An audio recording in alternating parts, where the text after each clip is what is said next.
And he said, I will certainly return to you according to the time of life. Behold, Sarah your wife shall have a son. Sarah was listening in the tent door, which was behind him. And Abraham and Sarah were old and advanced in age, and Sarah had passed the age of childbearing. Therefore Sarah laughed within herself, saying, After I have grown old, shall I have the pleasure, my Lord, of being old also? And the Lord said to Abraham, Why did Sarah laugh, saying, Shall I surely bear a child, since I am old? Is anything too hard for the Lord? At the appointed time I will return to you according to the time of life, and Sarah will have a son. But Sarah denied it, saying, I did not laugh, for she was afraid. And he said, No, you did laugh. Sarah laughed at the promise of God. Actually, if you go to chapter 17, chapter before, in verse 15, it says, Then God said to Abraham, As for Sarah your wife, she shall not be called Sarai, for Sarah shall be her name.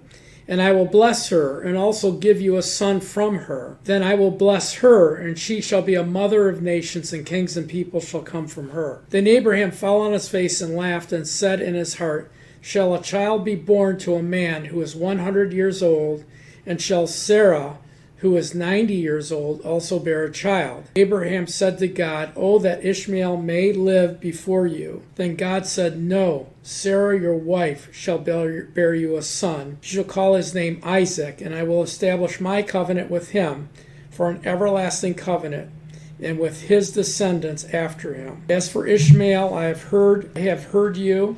Behold, I have blessed him, will make him fruitful, and multiply him exceedingly, and he shall begot 12 princes, and I will make him a great nation. And so we see here a couple of things. The Bible tells us in Romans chapter 4 that Abraham believed God, that he was unwavering in his faith, that he was strong in faith, that he didn't consider his own body now dead at the deadness of Sarah's womb.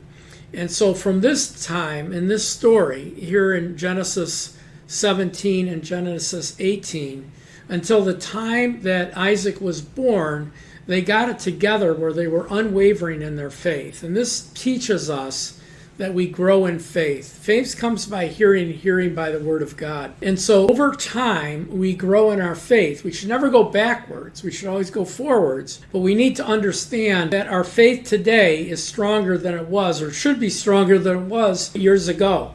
I can tell you in my own life that I'm not moved by circumstances the way I was moved in my younger days. That there comes a time where you realize God knows what's happening and he has a plan for it. And so, and this is going to be for the rest of your life and the rest of my life.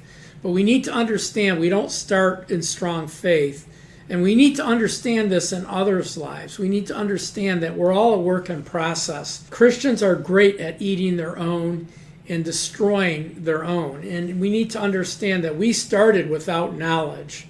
We had this awakening and we didn't have all the knowledge we have now. And when we get knowledge, it's not up to us to judge people, it's up to God. We should just teach people through what they're going through and walk with them as they grow in knowledge. Abraham and Sarah didn't see it the way God promised it to them. But eventually they did, and eventually the promises came into their life. Anyway, God bless you. Thanks for watching. Please share, follow, and like this message. Please pray about becoming a partner for $25 a month or more to help us produce curriculums and workbooks and teaching guides for community groups, small groups, and churches and individuals, and give them away for free. Anyway, God bless you. Have a great day. Thanks for watching.